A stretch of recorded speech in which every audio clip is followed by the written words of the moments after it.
So this is lesson 19 of Algebra 1 called Exponents, Power of Negative Numbers, Roots, and the Evaluation of Powers.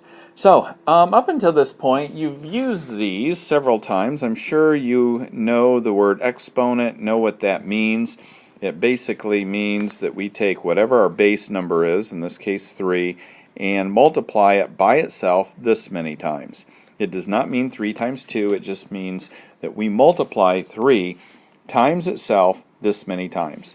So if I had a 4 up there, that would mean 3 times 3 times 3 times 3, okay, which is going to be 3 times 3 is 9, times 3 is 27, times 3 is 81. Okay, so that is just a real quick review of exponents. And now we're going to look at powers of negative numbers. All right, there are going to be times where you have, instead of a positive a positive number, you're going to have a negative number. So you may have 3 squared and get 9, but what happens when you have a negative 3 squared? Okay, or a negative 3 in parentheses squared, because they mean different things. This, and this is very important, and you will make mistakes down the road. Everybody does as they start learning this. This means 3 times 3 is 9, then put the negative on it. So it's 3 times 3 is 9, then put the negative. This here means negative 3 times negative 3 because they're both inside the parentheses, so that means the negative is squared as well as the 3. Whereas here, just the 3 is squared. The negative is not part of it. It just gets tagged on the end. The negative in there, we take negative 3 times negative 3, and whenever you take two negatives and multiply them, remember, you get a positive. Two negatives give you a positive. So there's a difference in answers between those two.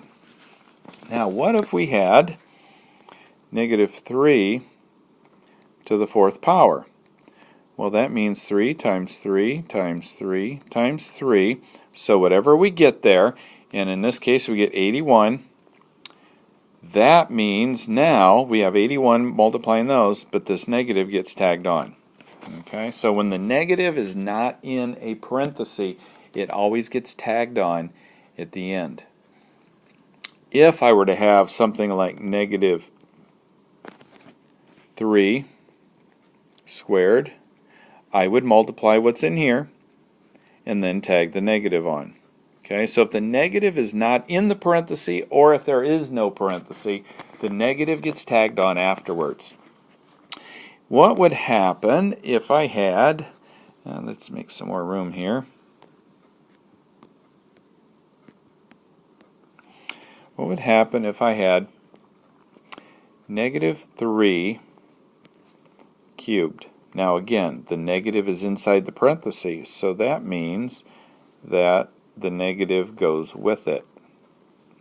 So negative 3 times negative 3 is positive 9. Two negatives make a positive. Now we have to multiply that by negative 3, gives me negative 27. So one of the ways to remember this, again, 1, 2, 3 negatives. There's an odd number of negatives, so therefore my answer is going to be negative.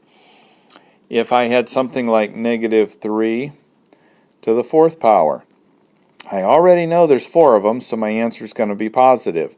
So negative 3, negative 3, negative 3, negative 3. Okay, multiply all those together, and I get 81, positive, because negative times a negative is a positive. Negative times a negative is a positive. These two positives give me a positive. Alright, so they will give you some tricky ones like this. And that means, okay, this negative is outside. We don't do anything with it till the end. We take our negative 3 to the 4th power like we did earlier. And then because there's another negative out there, it's going to go right there. If I have negative 3 cubed, I take 3 times 3 times 3 and get 27. And then the negative gets put on the answer. Alright, so let's look at example 19.3 because it gives us something to simplify anyway. So it gives us negative 3 cubed minus negative 3 squared plus negative 2 squared. Okay, we do what's in the parentheses first. So we're going to leave the negative 3 cubed alone for right now. This right here is negative 3 is inside the parentheses, so we're going to square the negative and the 3. Negative times a negative is a positive, so I'll just put that in there. Negative 2 is also in the parentheses, so negative 2 times negative 2 is positive 4, so we'll put that there. Now we'll cube that 3, which is going to be negative 27, because 3 times 3 times 3 is 27, then we bring down the negative. And this is minus 9 plus 4.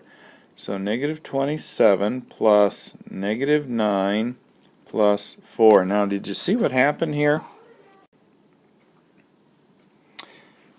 We had a minus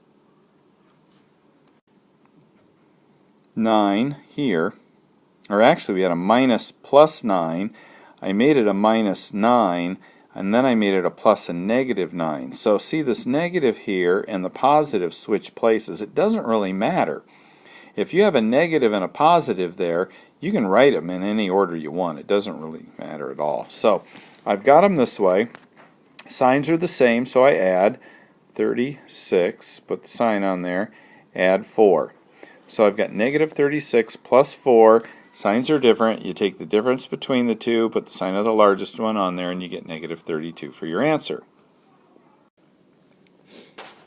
So let's look at example 19.4. We have negative 2 squared minus 4 times negative 3 quantity cubed minus 2 times negative 2 quantity squared minus 2. Alright, let's go ahead and set this up. This one right here, we're going to get negative 4. Multiply these, put the negative on it. We're going to leave the negative 4 alone here. Negative 3 times negative 3 is 9. Positive 9 times negative 3 is negative 27. So remember, 3 negatives, odd number, give you a negative answer. Minus 2, let's leave that alone. 2 is inside the parentheses. The negative 2 is, so we square it and get a positive 4 minus 2. So we have negative 4. Minus 4 times negative 27, leave that alone, minus 8, negative 2 times 4 is negative 8 minus 2.